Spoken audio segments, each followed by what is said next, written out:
Welcome to Codex, a history of video games. My name's Tyler Osby. And I'm Mike Coletta. And this week, we're going to do a little discussion episode about PC gaming and our personal histories with PC gaming. Yeah, I'm super excited. This was my idea, everybody. Not like to say it's like not Tyler's thing, too. We got so many emails about it, right? Yeah. So essentially what we're doing here is I'm going to do a very famous PC gaming series next week. It's very famous. It's the hint. It's not a full life. That's my hint. How's that? No one's going to figure that out. Very physics-based. Yeah, no one's going to figure it out. A lot of gravity to the situation. Mm-hmm. Yes.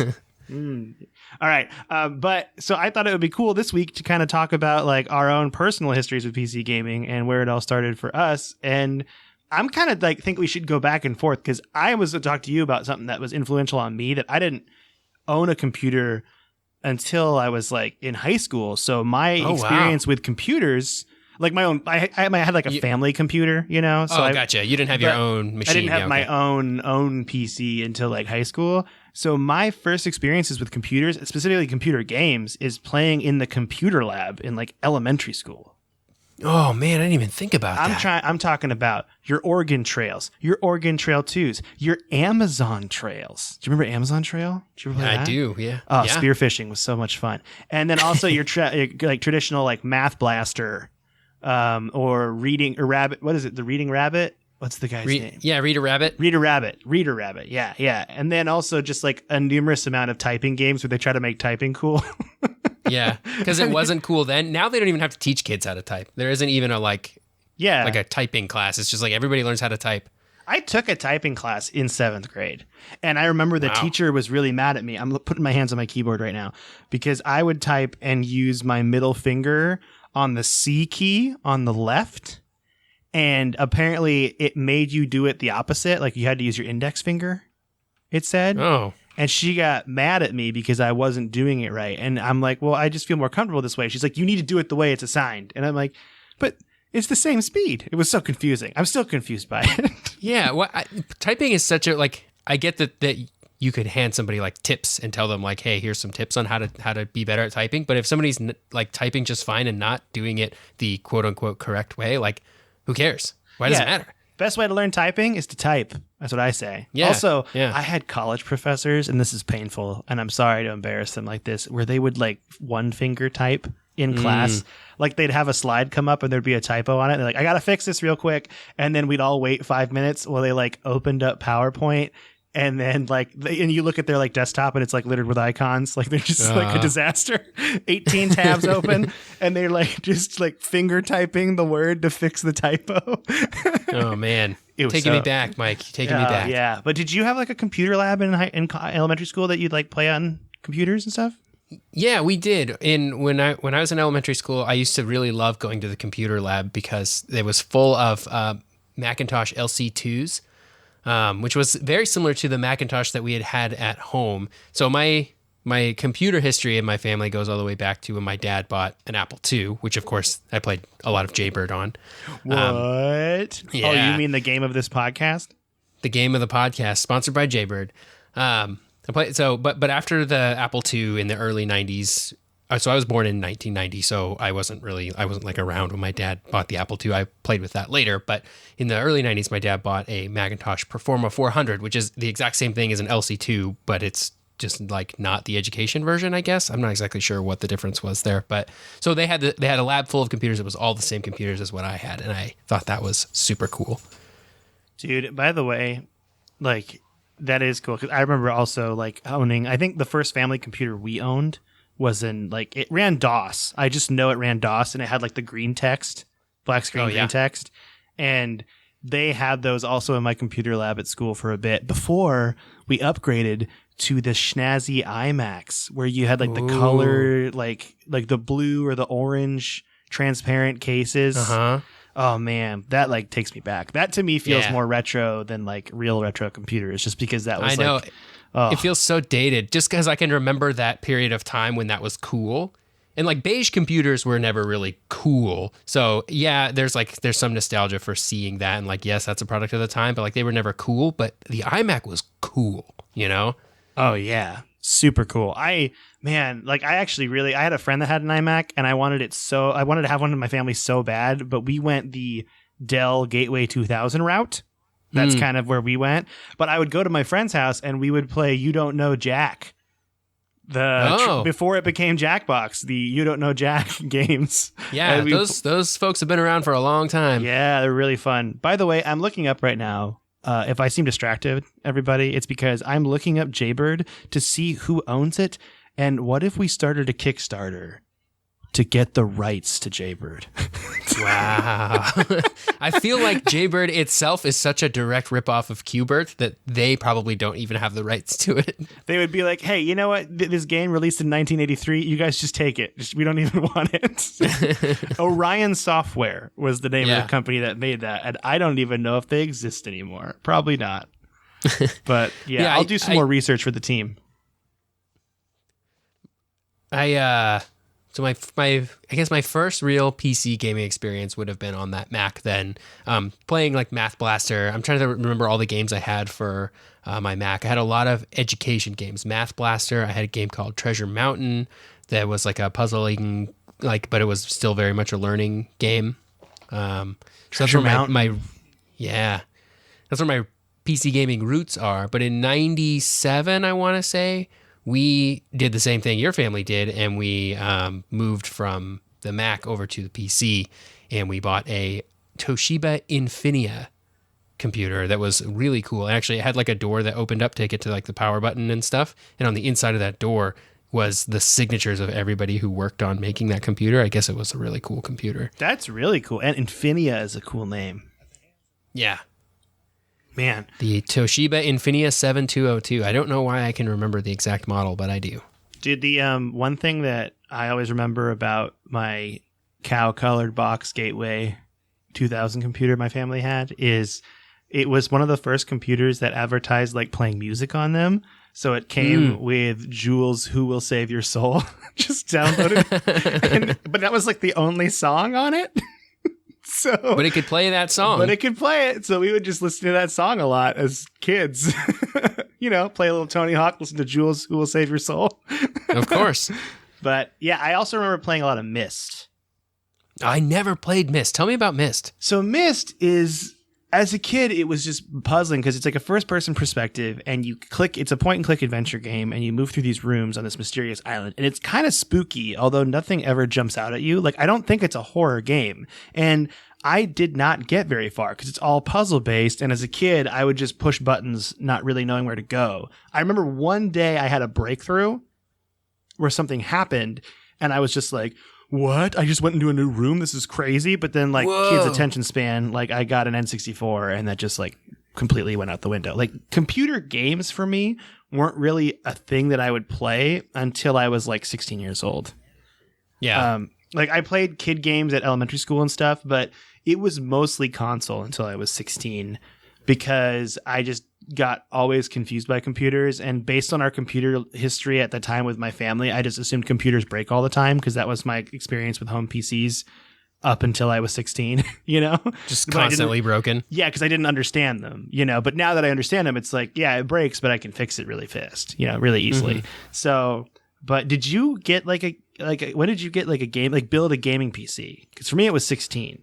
Oh, the building of the gaming PC. Well, I built my first PC when I was like 12 or 13 in 7th grade.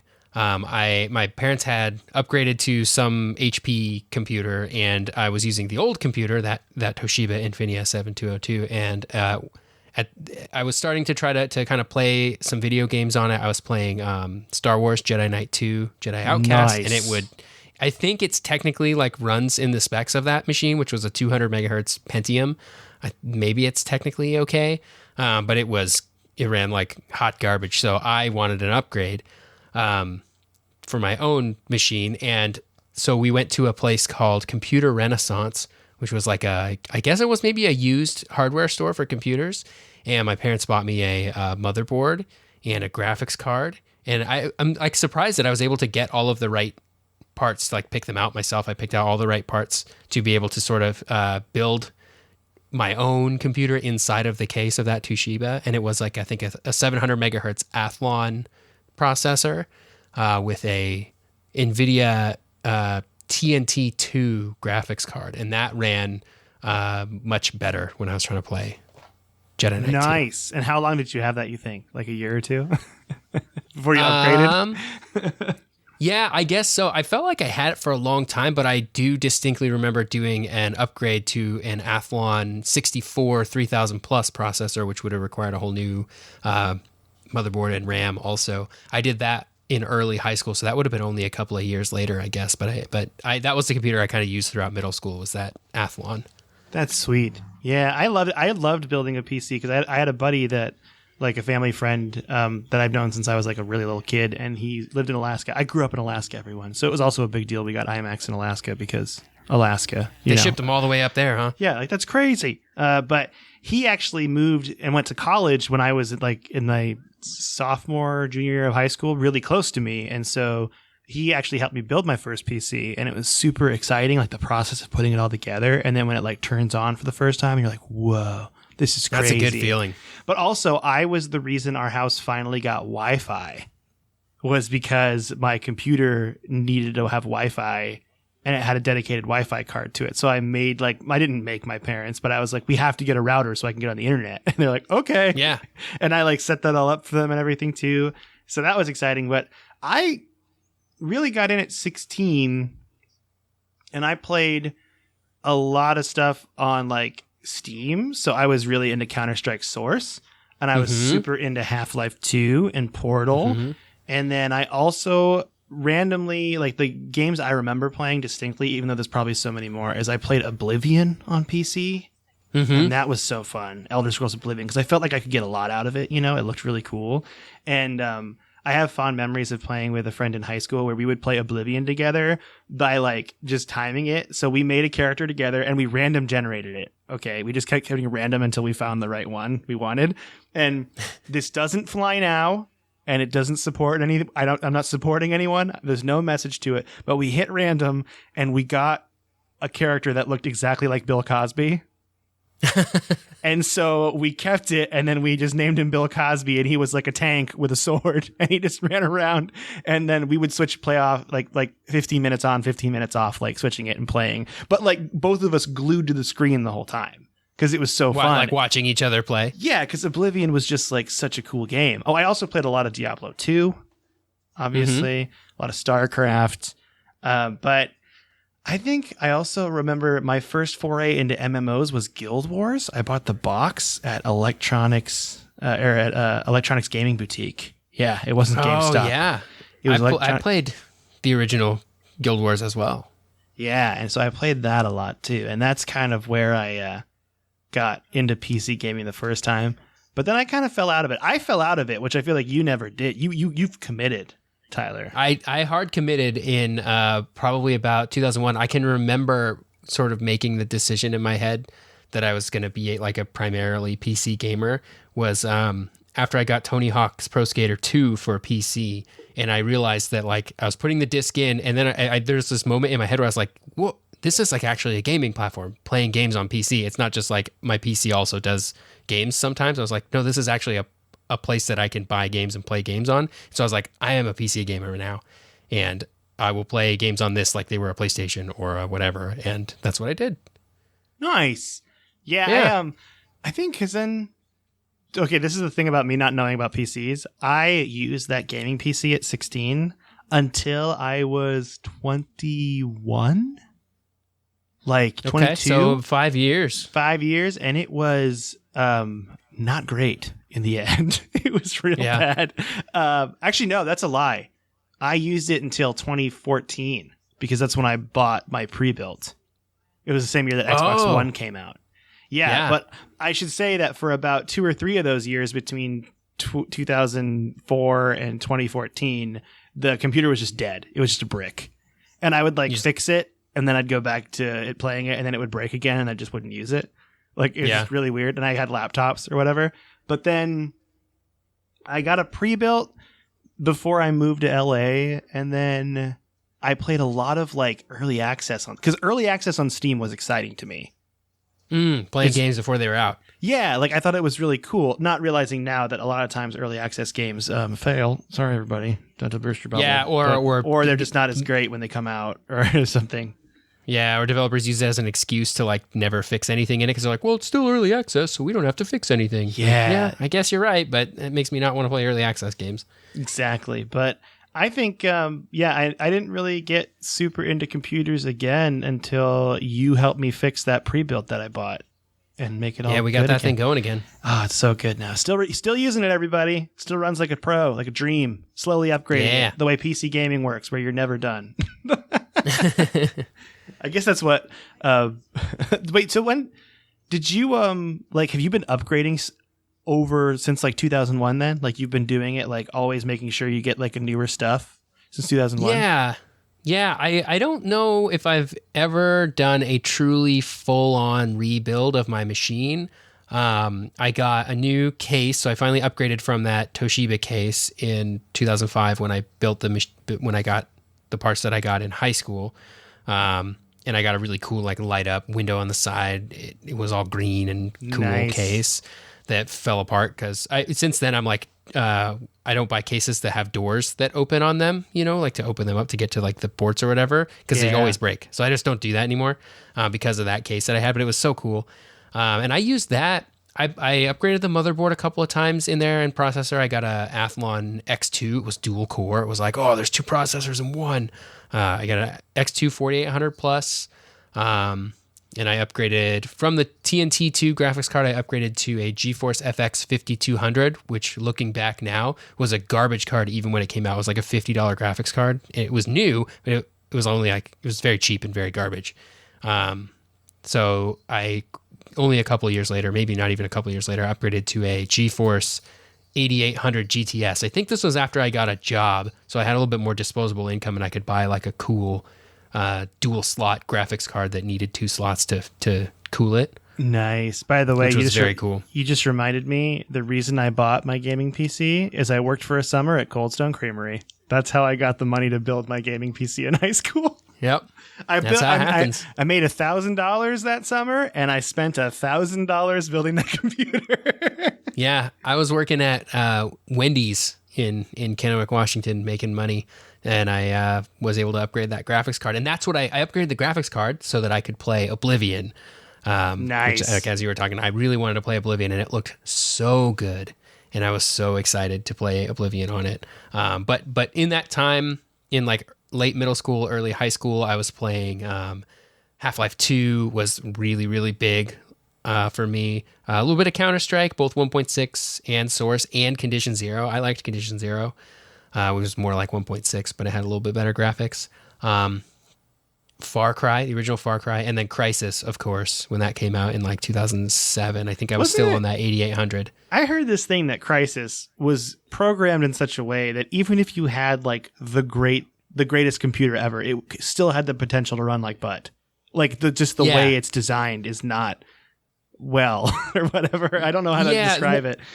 There's a few things about that game. When it came out, they the big deal with it was how good a graphics it had and what good physics it had and stuff. So even when it came out, it required a beast of a machine to run, which is where the meme but can it run Crysis comes from. Yeah. But then something I've been reading more recently, this sort of anecdotal, I don't know how much truth there is to this, but people are saying, well, even if you have a beast now, sometimes it doesn't run very well because it was created, the way the software was written was basically saying, so computers are going to get better in the future, but we think they're going to get better by just having more gigahertz, basically, instead of how they have gotten better is adding more cores and making those cores more efficient. Crytek just sort of thought in 5 years we'll have 10 gigahertz processors, so we only have to write this to take advantage of a single processor.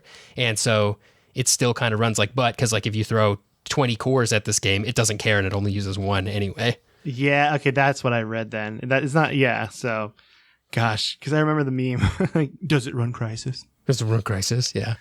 I think it's getting a remake soon or a remaster. So maybe that's what I heard. Yeah. So I think this is kind of off the history of us real quick. We should definitely do a PC gaming history, right? Yeah. That's something that needs to be done. But this episode, since it's more of a discussion thing, is I wanted to talk to you, and we're about to get a little. This is what someone said they wanted console wars. Okay, we're about to get a little flamey. The benefits of PC gaming over console gaming. Yeah, there's going to be some lukewarm takes right now. Okay, everybody, some watch lukewarm out. takes. This is the tough one because there is sort of a, I don't want to say fierce debate, but there is a lot of there are a lot of reasons to play games on PC. Number one, if you want the best graphics, the most frames per second, and like the highest technical quality that you can get, it's PC by far. Like there's just no question about it, and it hasn't always been that way. I think that only became true after 3D graphics cards became a thing for PCs in like the later 90s, when those were starting to actually be more standard on PCs. That's when the experience started to get a lot better. But I think the thing that you run into with PCs, and especially a lot of people's first experience with PC gaming, is they're playing games on like their family computer that their parents got that was like the cheap computer, right? And they want to put the game in the same way you put a game into a console and have it just work. And it doesn't always just work. And people will go, well, PCs just are terrible for gaming. Or I don't want to play games on PCs because it's a bad experience, which it's true. You have to put the effort in. That's the thing. PCs require effort and to like have a good experience. And playing games on a console, you can get a pretty decent experience for zero effort.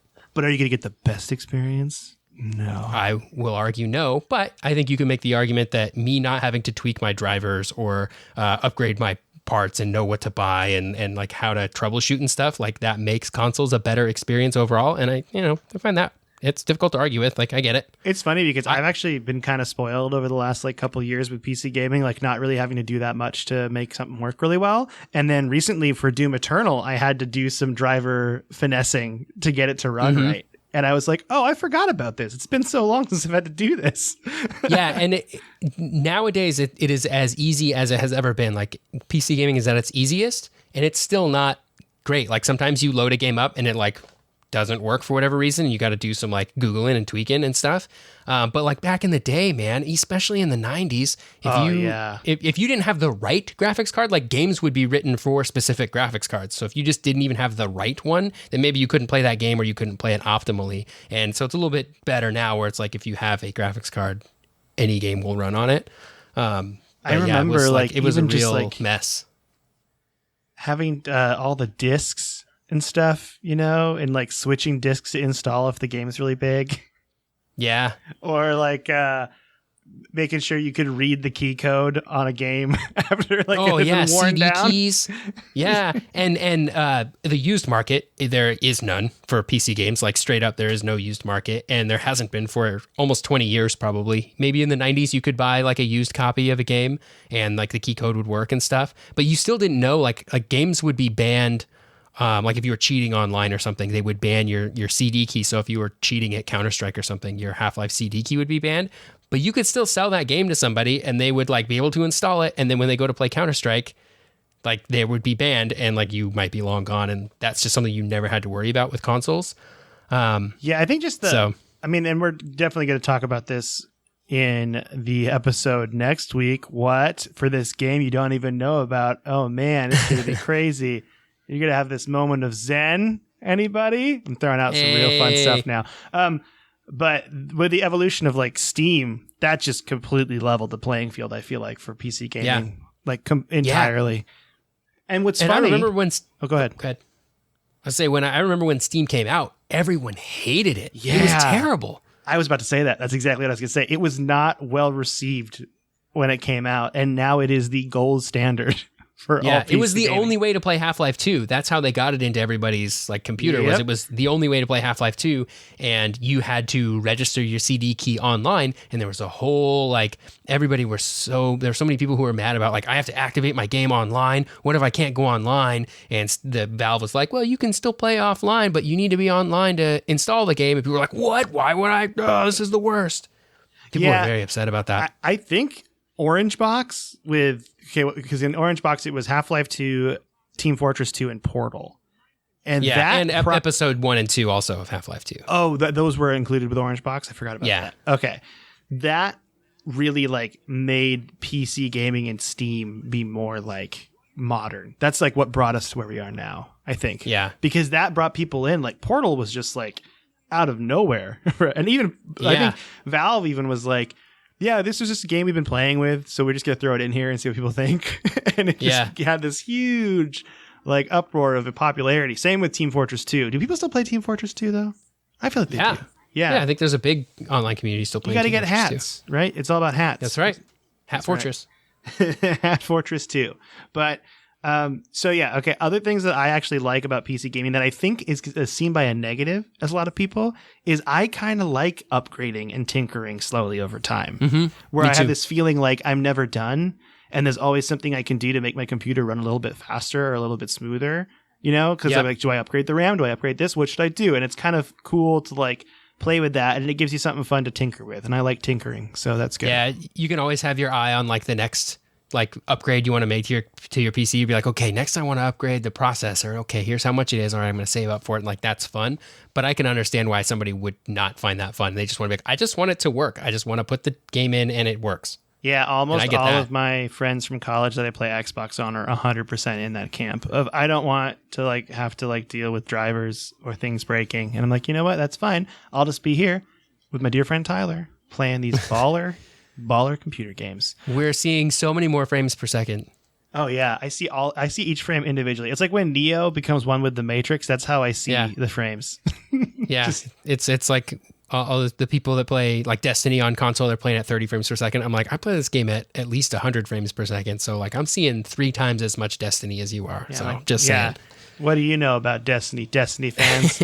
I remember playing Destiny 2. This was when I played on Xbox, and this is why I don't accept all friend requests on Xbox or Steam or anything anymore. Is I was playing with this guy once on an LFG and he added me and I was like, that's fine. And then he kept joining my party but he was nice, and I'm like, well, I don't want to be mean to this guy, and he's clearly like a teenager or whatever. And I'm like, I don't want to be mean to them, so I'll just like play this game with him. I'm not doing anything, you know. And and then I remember one day what stopped us playing together is he said, yeah, I think you can't even tell the difference between frames per second. Like it's all a bunch of baloney. And I'm like, oh, he didn't say baloney, first of all. It was Xbox, but that's what he said, and I was like, what? Yeah, you definitely can tell the difference between like 60 frames a second and 30 frames a second. He's like, no, you can't. And I'm like, this is it. This is our last time playing Destiny together. The human eye can't see more than 30 frames per second. Like, oh, that is false. Yeah, that is strongly false. But yeah, there are plenty of great reasons to play games on consoles, and I don't want to knock console gaming because I play games on console too. You know? I play games on everything, and I think this podcast is about playing everything. If you like a game, you should play it. That's like the main focus point, and that's why we're trying to highlight more stuff. I just know, I feel like over the last year we've been doing this podcast, over a year. 2 years. 2 years. Wow. Over the last 2 years of us doing this podcast, we've focused a lot on console gaming. So I'm like, we got to give PC gaming its due because it is where it all started. You know, I never played like Quake or Unreal Tournament though. Did you play those games? So I went through a phase where I played some classic first-person shooters in kind of the early 2000s as I was getting into PC gaming in like middle school. So I played a little bit of Quake. I did play a lot of Unreal Tournament 2004 after that came out. I loved that game. I played the crap out of the demo for that game because it had a bunch of really good maps and it could play with people who had the full game. You just, you could only play on the demo maps. So you could play online. So yeah, I loved Unreal Tournament 2004. Oh yeah, good. I bet there's probably people that still play that just for fun with their friends, right? Like LAN parties. That's got. I'm sure. Yeah, I mean, you can still go online and jump into a server. I don't know if there's that many people playing, but it's still fun. I loved the Onslaught game mode, and I was sad that they didn't really bring it back for Unreal Tournament 3, which they had sort of a kind of Onslaught mode. It was like not really the same though. But yeah, that was a real bummer. That's the other thing about PC gaming actually is online play. People were playing online on PC for like a decade before Xbox Live came around. That's true. Very true. People playing Age of Empires online, getting mad at each other. Yeah. Yeah. I mean, I guess Dreamcast was technically kind of the first home console with a real push for online gaming. But I'd say the Xbox is really where it actually took off and became a real thing. But people were playing games online in consoles all through the 90s. You could play Doom online. People were playing on dial-up connections even, man. Oh, man. All the browser games I played in high school. Yeah. RuneScape. Okay. Yep. Played a lot of RuneScape. Yahoo Pool. That was one. Yahoo Yeah. had their own like pool billiards game. I would play that with friends. That's always good. Yeah, and like head-to-head multiplayer stuff was always really fun. And it never cost any extra money, which was another thing that PC gamers would get all like high and mighty about when Xbox Live came out, because it cost money. It was like a $50 a year subscription then, and probably still is something similar to that now. People are like, PC gamers were like, I'm not going to pay to play online. It's free.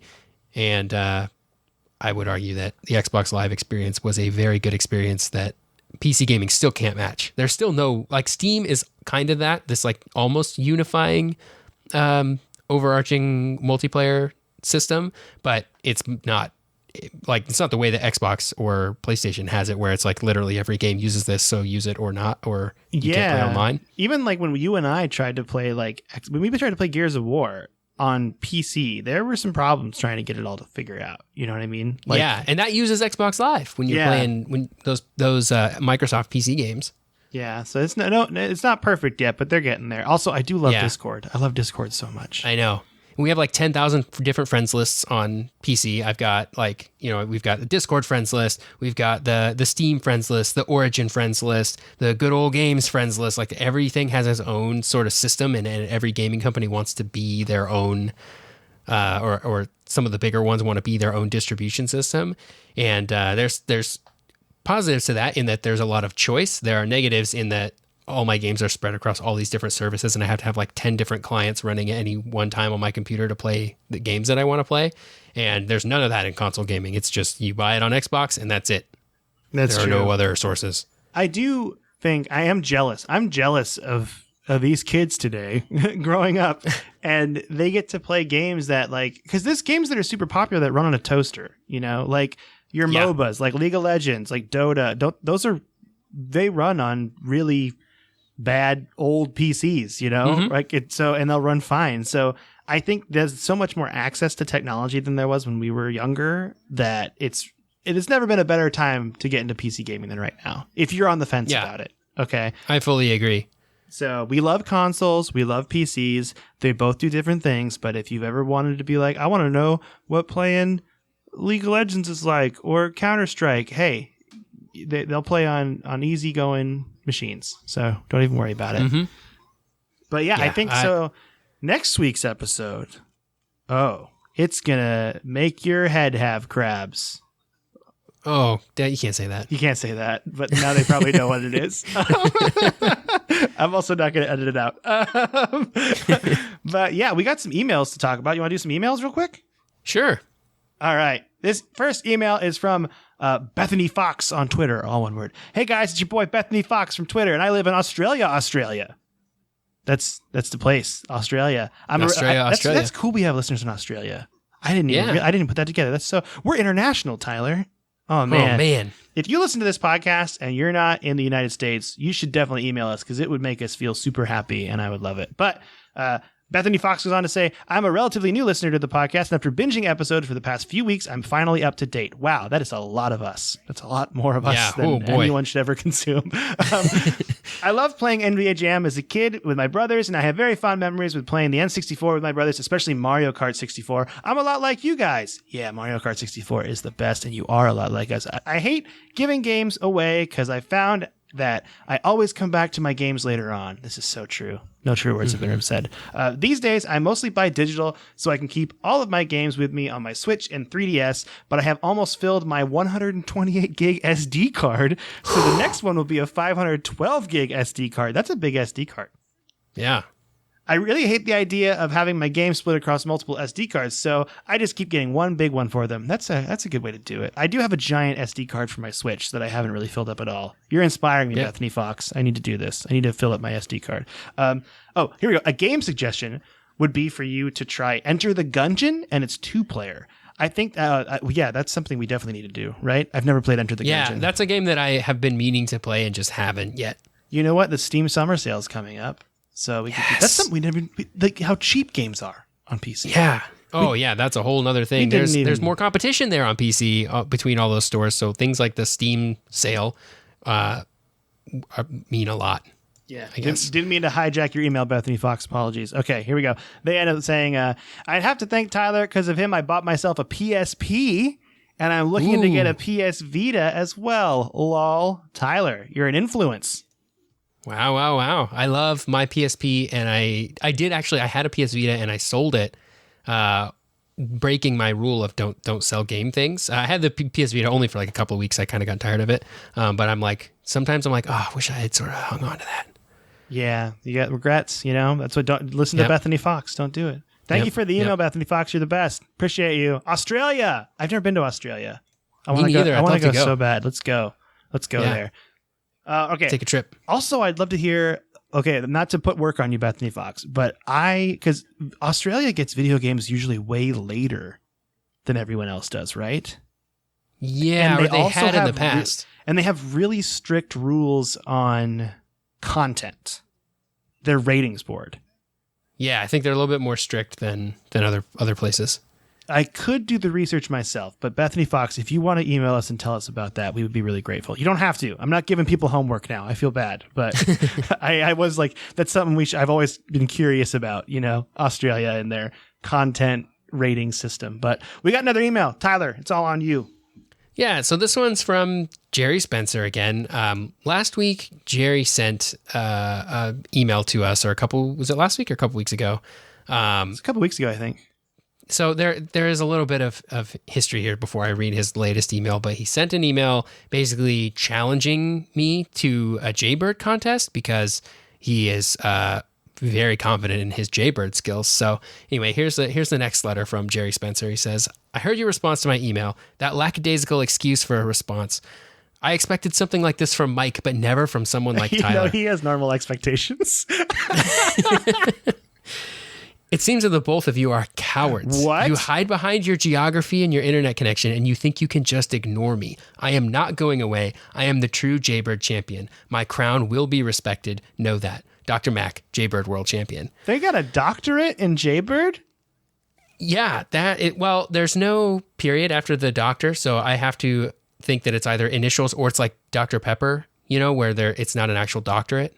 Oh, yeah. They're just a title they go by. Dermac Jaybird World Champion. Dermac.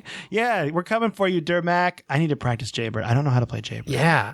So the first email, I get it that you want to challenge me or whatever. I'm a little offended by this next email just because you keep insisting that you're so good. And I don't want to do is fuel the trolls. You know what I mean? But I also want to show this guy up.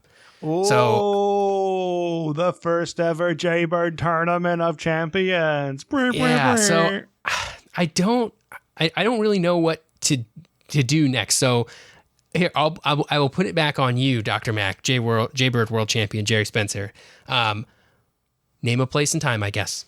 Just name a place, name the time. We're gonna, I guess we'll sort this out. Maybe we can just talk beforehand. I mean, we can work this out without having to resort to Jaybird, but.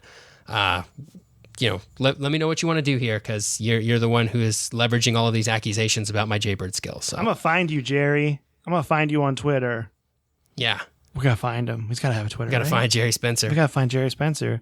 Does he go by the Doc? I'm not sure. The Doc, Jaybird World Champion. I don't know. Why do I get roped into being a coward? Yeah, and that's the other thing, Dr. Mac, Jaybird World Champion. Could you please leave Mike out of this? No, this is between you and me, buddy. No, now I'm out for vengeance. I'm going to train. You're my coach. I'm going to start calling you coach. Right. We're going to Coach Tyler's here to help me learn Jaybird. We're going to put on some 80s metal music and we're going to do a montage together. That's how we're going to do this. Oh, man. If you want to email us and not call us cowards, you can go to codexhistorypodcast@gmail.com, or you can call us cowards if you want to. I guess it's your prerogative. You can also find Tyler and I on Twitter. I'm at Micoletta. Tyler is at SneakerElf, ELPH. And that's the show for today. We're going to leave on this threat of Jaybird. Oh, I mean, we got to regroup. We got to figure this out. Yeah. Okay. Just let me know what you want to do, Jerry Spencer, Dr. Mac, Jaybird World Champion. Dermac, Jaybird World Champion. Dermac. All right. That's the show. So next week, we're going to go there, It'll be great. Yep.